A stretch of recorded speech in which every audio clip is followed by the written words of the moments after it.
Bismillahirrahmanirrahim. Assalamu alaikum students and welcome to the virtual study phase 3. My name is Ishan Ali and this is lecture 7 mathematics of class 5. Student ये chapter almost and हो गया। इसकी last हमारे पास exercise B की word problems है जिसके बारे में आज हम डिस्कस करेंगे। 3 वर्ड प्रॉब्लम्स हैं, वन बाय वन इसको डिस्कस करेंगे। So first word problem are there are some pieces of wood 18 meter, 30 meter and 12 meter long. The carpenter wants to cut them into equal sizes. What should he cut them to avoid wastage of wood? अच्छा, would कहते हैं लकड़ी को और carpenter कहते हैं जो लकड़ी का काम कर रहा होता है। ठीक है, तो वो कह रहे हैं 3 पीसेस हैं हमारे पास 18 मीटर के हैं और एक 12 मीटर का है और एक हमारे पास क्या है 30 मीटर का है। वो कह रहे हैं इनको हमने ऐसे पीसेस में हमने कन्वर्ट करना है, कट करना है कि सारे जो पीसेस जो हों वो इक्वल पार्ट में, ये जो सारे पीसेस जो कट करें वो इक्वल पार्ट में हों। ठीक है, तो हम इसको देखते हैं अभी। अच्छा, वो कह रहे हैं इक्वल साइजेस में कट करना है, तो वो कौन सा साइज होगा जिसमें उस लकड़ियों को काटेगा और वो सारे इक्वल होंगे और हमारे पास जो है वो वुड्स ज़ाया नहीं होंगे।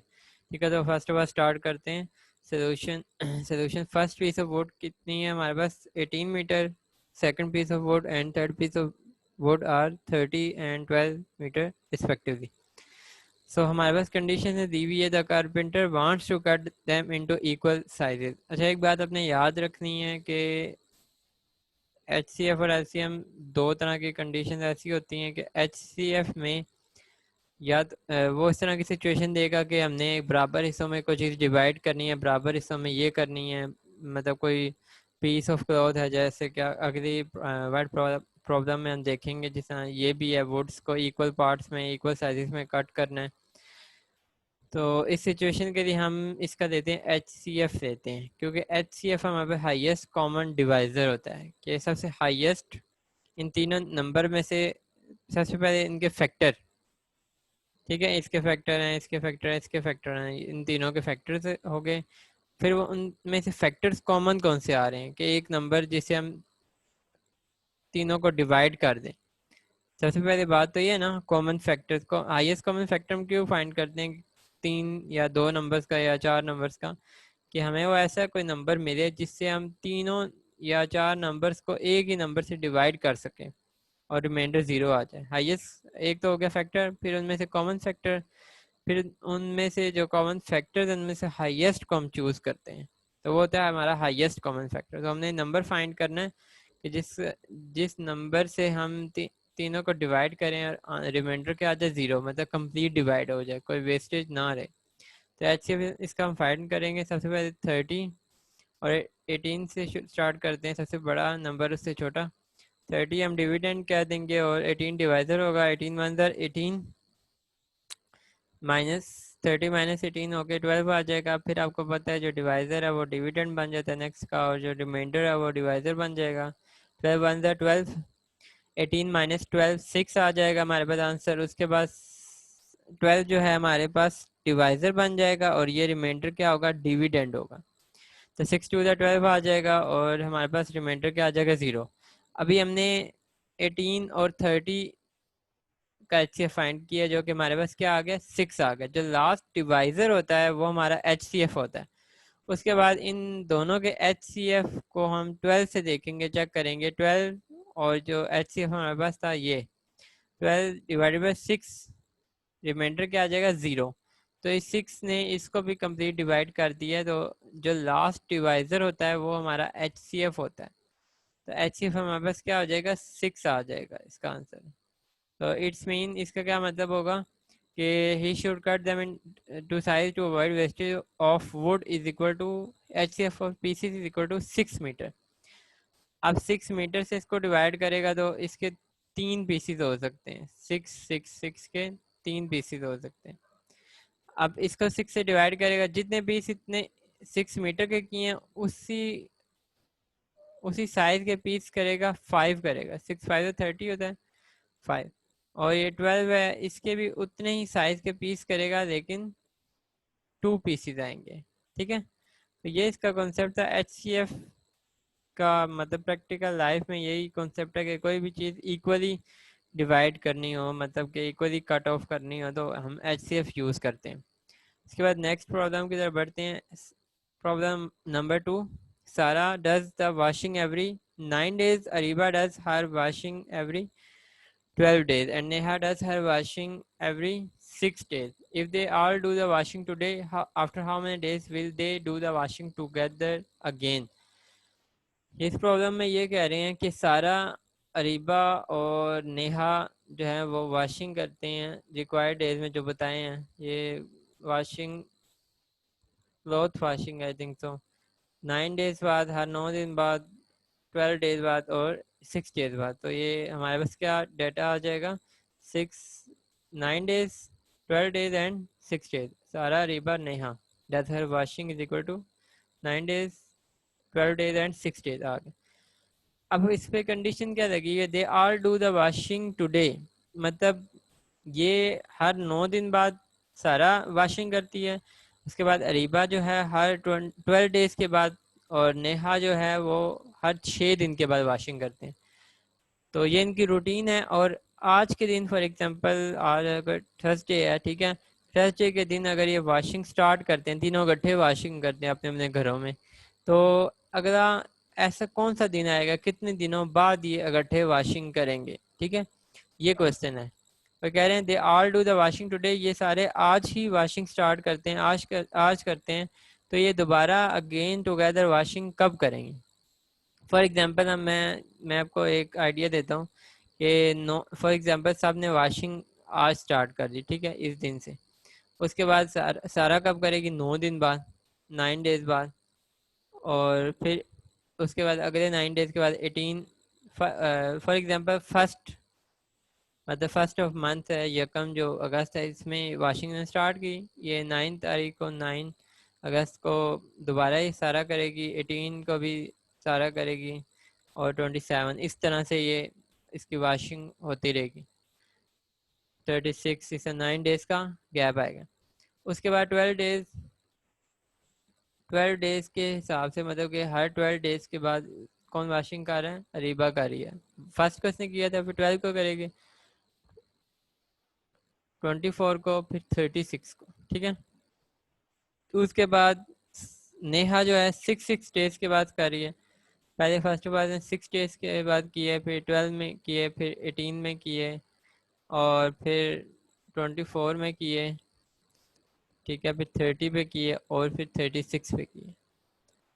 तो अब आप देखेंगे मैंने इनके मल्टीपल्स लिखे हैं, मतलब कि मल्टीपल 9 के मल्टीपल, 12 के मल्टीपल, 6 के मल्टीपल। तो इनमें से कॉमन देखें, ये 12, मतलब ये वो दिन आएगा 12 दिन बाद के जिसमें अरीबा नेहा इकट्ठे वॉशिंग कर रहे होंगे, क्योंकि नेहा तो 6 दिन बाद कर रही है, तो जब दूसरी बार वो वॉशिंग करेगी तो ये अरीबा भी साथ उसके वॉशिंग कर रही होगी। इसके बाद ये अगेन ये 24th डे में कंबाइन होंगे, दोबारा कंबाइन करेंगे। लेकिन क्वेश्चन क्या था कि सारे इकट्ठे कब करेंगे? तो ये आफ्टर 36 डेज, ये आप देख सकते हैं ये तीनों का वॉशिंग डे आ चुका है 36 डेज के बाद। ये अपने रूटीन से 9 डेज के बाद कर रहे थे, तो ये 36 पे आ गए। इसी तरह 12 डेज के बाद की रूटीन थी, 6 डेज के, हर 6 डेज के बाद ये नेहा की रूटीन थी। तो देखें आप 36 डेज के बाद इन तीनों की रूटीन क्या हो गया, सेम डे पे आ गई। सो इसका सोल्यूशन क्या होगा, इसका हम फाइंड करेंगे LCM, लीस्ट कॉमन मल्टीपल। ठीक है, अब इसको हम मल्टीप्लाई कर दें, 2 से मल्टीप्लाई कर दें 36 को, तो यहाँ पे हमारे पास क्या आ जाता है, आई थिंक 72 आता है। ठीक है, तो अब 72 डेज के बाद भी इनका कंबाइन वॉशिंग डे आएगा। लेकिन LCM का क्या मतलब है, least common multiple. First of all multiple इसके लिखने हैं, फिर में से हमने कॉमन देखने हैं। एक तो 36 होगा, एक 72 होगा, उनमें से लीस्ट कौन सा है, छोटा कौन सा है, तो 36 हमारा आंसर आ जाए। ये आपके सामने इसका LCM है। कट द स्टोरी शॉर्ट, क्या हम इन शॉर्ट बात करते हैं, तो हम इसका LCM फाइंड करेंगे। तो फर्स्ट ऑफ ऑल 9, 12 एंड 6 हमने इसी तरह एज इट इज लिख दिए। 2 से डिवाइड किया सबसे छोटे प्राइम नंबर से, 2 6 आर 12, 2 3 आर 6। ये अपने यहाँ पे क्रॉस नहीं लगाते ना, मैं आपको समझाने के लिए कर रहा हूँ। उसके बाद अगेन 2 2 3 आर 6 आ जाएगा और ये दोनों नीचे एज इट इज उतर जाएंगे क्योंकि ये 2 से डिविजिबल नहीं है। उसके बाद 3 से 3 3 द 9, 3 1 3, 3 1 3 एंड लास्ट में 3 आ जाएगा, 3 1 3 और सब यहाँ पे डिवाइड हो चुके हैं। एलसीएम क्या हो जाएगा, इनका प्रोडक्ट होता है, आपको पता है प्रीवियस लेक्चर में हमने डिस्कस काफ़ी बार किया है। तो इनका प्रोडक्ट आ जाएगा 2 multiply 2 multiply by 3 multiply by 3, तो हमारे पास 36 आ जाएगा एलसीएम। तो they do washing together again is equal to LCM of days is equal to 30 days. तो ये अगेन कब वाशिंग करेंगे, आफ्टर 36 डेज। ठीक है, 36 डेज के बाद ये इकट्ठे वाशिंग करेंगे। तो ये एक वर्ड प्रॉब्लम थी। अक्सर वर्ड प्रॉब्लम बहुत ही मुश्किल समझी जाती है, होती वैसे नहीं है। अगर आपने कॉन्सेप्ट सही तरह समझा हो तो ये बहुत आसान होता है। तो आई होप कि आपको दो वर्ड प्रॉब्लम समझ आ गई होंगी। थर्ड वर्ड प्रॉब्लम जो है वो फर्स्ट से ही रेलिवेंसी है उसकी same as it is, same है बिल्कुल, बस उसमें वैल्यूज चेंज है। तो ये 3 पीसीज आ गए। आयशा है 3 pieces of cloth, 1 is 70 metre wide centimetre wide and the other 2 are 84 centimeter and 98 centimeter wide. She wants to cut them into strips of equal size as wide as possible. How wide should he cut the strips? तो 3 strips हैं आपके पास piece of cloth की। First जो है 70 centimetre है, second and third क्या है 84 and 98 centimetre. ठीक है, लॉन्ग है। तो ये कह रही है कि ये इसको इक्वल साइजेस में से कट करना है। She wants to cut them into strips of equal sizes.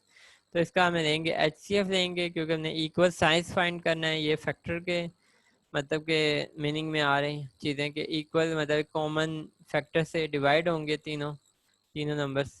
तो 98 और 84 का हम एचसीएफ फाइंड करते हैं। तो 84 1 84 माइनस हो जाएगा, माइनस होके 14 आंसर आएगा। उसके बाद ये जो डिवाइज़र है ये नेक्स्ट का डिविडेंड बन जाता है और जो रिमाइंडर होता है वो डिवाइज़र बन जाता है। 14 6 84, यहाँ पे रिमाइंडर 0 आ गया। इन दोनों का एच सी एफ हमारे पास क्या आ गया, सॉरी इन दोनों का नहीं, इन दोनों का 84 और 98 का एच सी एफ हमारे पास क्या आ गया, 14 आ गया। ठीक है, अब हमने 14 का और 70 का देखना है एच सी एफ इन दोनों का क्या आता है। तो 14 5 से 70 होता है, तो रिमाइंडर यहाँ पे 0 आ गया। तो लास्ट जो डिवाइजर रह जाता है वो हमारा क्या होता है, एच सी एफ होता है। तो एच सी एफ हमारे पास क्या आ जाएगा, 14 आ जाएगा। तो आंसर हमारे पास क्या आ जाएगा, she should cut the strips of cloth is equal to HCF of pieces। HCF of pieces का आंसर हमारे पास 14 आया, 14 सेंटीमीटर में। तो ये आप देख सकते हैं कि 14 को 5 टाइम्स मतलब करेंगे तो 70 आएगा। मतलब जो 70 का क्लॉथ होगा उसको 14 से डिवाइड करेंगे, मतलब 5 पीसेस करेंगे उसके 14 सेंटीमीटर 14 सेंटीमीटर 14 सेंटीमीटर इस तरह से। ठीक है, तो अदर टू इसके भी देख रहे हैं। 14 सेंटीमीटर के पीसेस करेंगे, इसके 84 के 6 पीसेस करेंगे। ठीक है, और 98 के 7 पीसेस करेंगे। लेकिन पीसीस से सारे इक्वल ही होंगे ना, नंबर ऑफ पीसीस ज़्यादा हो सकते हैं लेकिन पीसीस के मतलब विड्थ जो है वो तो मतलब इक्वल ही होगी ना स्ट्रिप्स की। ठीक है, तो ये क्वेश्चन था कि ये एचसीएफ का था। जब भी आप देख रहे हैं एक एलसीएम की बहुत अच्छी एग्जांपल एक और आती है कि वो ये होती है कि प्राइमरी में, एलिमेंट्री में, सीनियर विंग की बेल्स डिफरेंट होती हैं। जो पीरियड की बेल होती है आपकी, जो क्लास ओवर होने की बेल होती है, उसमें ये होता है कि पहली जो प्राइमरी विंग है उसमें 25 मिनट्स का पीरियड होता है और 30 मिनट्स का जो क्लास टाइम होता है वो उसमें एलिमेंट्री में होता है और 40 मिनट्स का क्लास टाइमिंग किस में होती है, सेकेंडरी विंग में। ठीक है, तो इस तरह से वो कहते हैं कि अगर 8 बजे तीनों बेल्स बजती हैं तो वो कौन सा कब वो दोबारा मतलब इकट्ठी बजेंगी तीनों विंग्स की। तो वो भी एलसीएम के कॉन्सेप्ट में भी आता है कि वो उसका एलसीएम फाइंड करते हैं तो वो हमारे पास उसका आंसर जो आता है वो हमारा रिक्वायर्ड टाइम होता है। इसी तरह एचसीएफ में ये होगा कि ये इक्वल साइजेस में जो हम क्या कहते हैं डिवाइड को चीज़ करनी हो तो वो एचसीएफ की प्रॉब्लम्स में आते हैं। ठीक है, आई होप कि आपको डेली लाइफ में एचसीएफ और एलसीएम का यूज़ करना पता चल चुका होगा।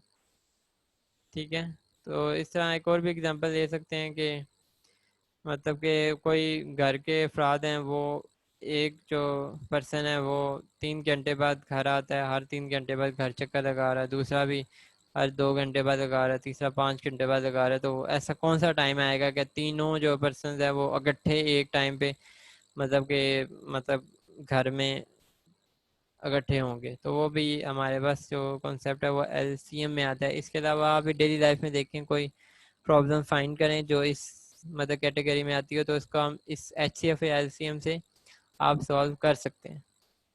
So today we learn word problems of HCF and LCM, use of HCF and LCM in daily life problems. Your diary is page number 36, word problems, question number 1, 2, 3 for homework on NEET notebook. NEET notebook पे आपने एक काम करना है, पिछले जो question मैं PDF में सेंड किए थे वो भी आपने नीट नोटबुक पे करने थे, और एक क्वेश्चन में थोड़ी सी चेंजेस थी वो मैंने सेपरेट करके सेंड कर दिया, तो उसको भी काइंडली करेक्ट कर दीजिएगा। वो पिक सेपरेट से बस ऑलमोस्ट माइनर सी मिस्टेक थी वो नेगेटिव साइन की, ठीक है, तो वो करेक्ट करके सेंड कर दी थी। So thanks for watching. If you have any question you can freely ask from me in the required time. Stay blessed and Allah Hafiz.